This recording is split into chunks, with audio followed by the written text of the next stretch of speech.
Spirited Away, a name that is quite popular in the realm of both animation and cinema, mostly because it's one of the very few movies in history to legitimately hold the title of one of, if not the greatest animated feature of all time. I'm quite serious. Whenever you would see a list of the best animated films, family films, or even just films in general, there's a very strong chance that you'll see this one come up. On top of that, this movie even managed to do the impossible. Like, not only was this a box office hit and won a lot of awards, but it broke records that were once considered unimaginable and still hold on to them to this day. So far, it remains as the highest grossing film ever in Japan, and the only movie whose original language is not English to win the Oscar for Best Animated Feature. And knowing the Academy nowadays, that's not gonna change anytime soon.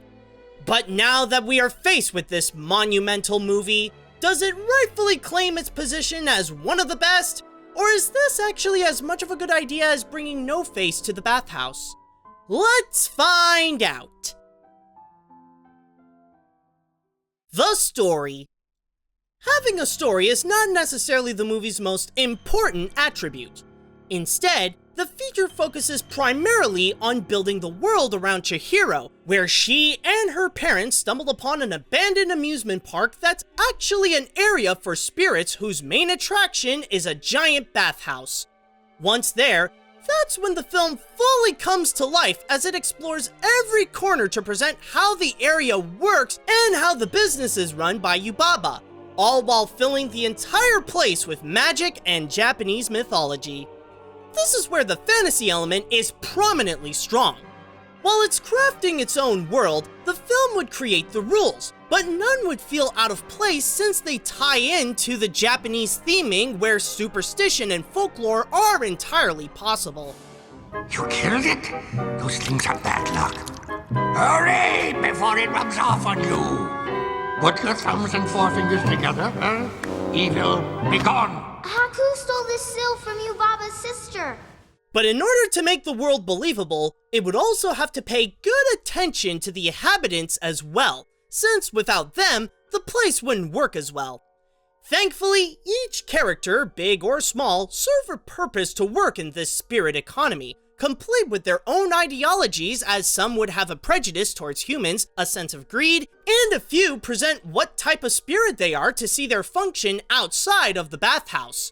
However, with all that said, even if world building takes top priority, that doesn't necessarily mean the film would abandon having a story in general.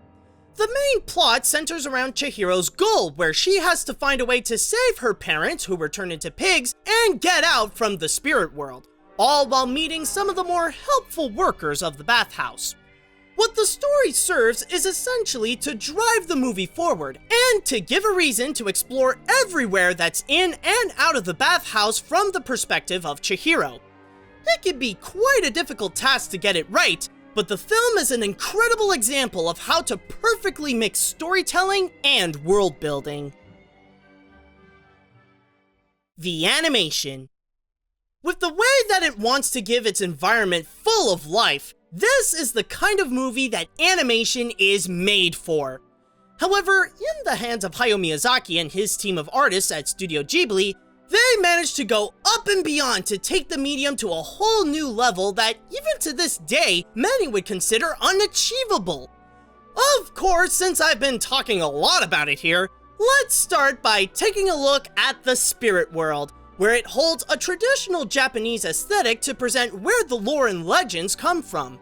Depending on the space, some places would be highly detailed and decorated, while others would have a more painterly feeling like the plants or the areas outside of the bathhouse. There are even times when it would have a minimal use of computer animation to give the places more depth, and to sell the perspective that it can look bigger than it seems. But then there are the character designs, and this is where the imagination just explodes throughout the feature. Even if many of them would only appear for a few seconds, the entire bathhouse is filled with all different types of spirits that fill the movie with colors and unique features for each of them.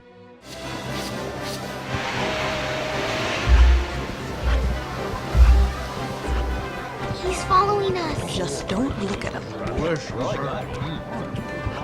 And if that wasn't enough, the character animation would take these designs and bring them to life in a way that is both believable and magical. The spirits would have unique movements to have them stand out by showing what they can do, and even characters like Chihiro are fascinating to watch by her subtleties that make her more, well, human. It's also worth noting how the flow of their movements is also worth admiring. While most animes would have the frame rate be low to save time and money, and well, yeah, sure, it sometimes does that here, but there are a lot of moments as well when the flow can be clear as they move quite swiftly to reach higher standards. Studio Ghibli would often get praise for producing top quality animation, but this could possibly count as their crowning achievement. The characters. Like I said before, the bathhouse wouldn't have gotten the feeling that it's full of life if it weren't for the strong characters. When the girl comes in and starts working, many of them would show more personality and depth than most protagonists in American animated films. Speaking of protagonists, let's begin with Chihiro, a kid who isn't eager of moving to her new home, who suddenly finds herself lost in the spirit world. Her role is to have audiences be in her shoes to understand how her situation can seem quite scary and sometimes dangerous. However, she's not just an avatar for the viewer, but also stands as her own character as she goes through the development from feeling helpless to willing to go far in order to help the ones she cares about. While in the bathhouse, many spirits are not fond of humans, but there are a few that are willing to help her, like Kamaji, the spider-like boiler man, Lin, one of the workers whose sass gives her strength, and Haku, a lost spirit working for the villain who reveals to have a connection with Chihiro as the movie progresses.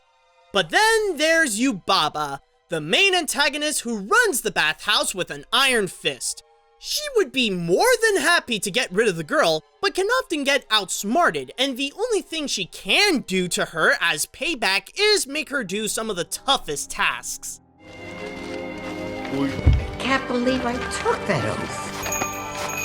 To give a job to anyone who asks. Ridiculous. I hate being so nice all the time. Yet she's not purely evil though. She's just mainly trying to run a big business. There are also some other spirits that would have their moment to shine by their unique features, like the river spirit, the radish spirit, and No Face, a spirit of greed that can lure people with stuff like gold and eat anything and everything. Whether they are spirit or human, it's the characters that help audiences leave with a very strong and memorable impact.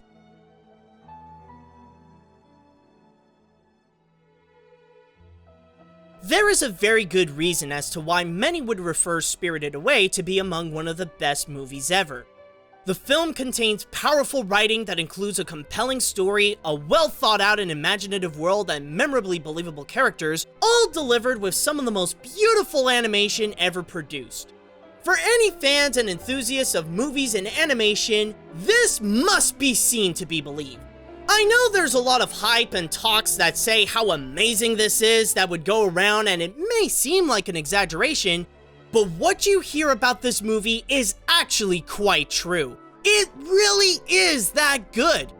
I can give it the AniMat's seal of approval, but even that doesn't do justice to present how great this movie is. All that you have to know is that it truly earns the title of being one of the greatest animated features of all time.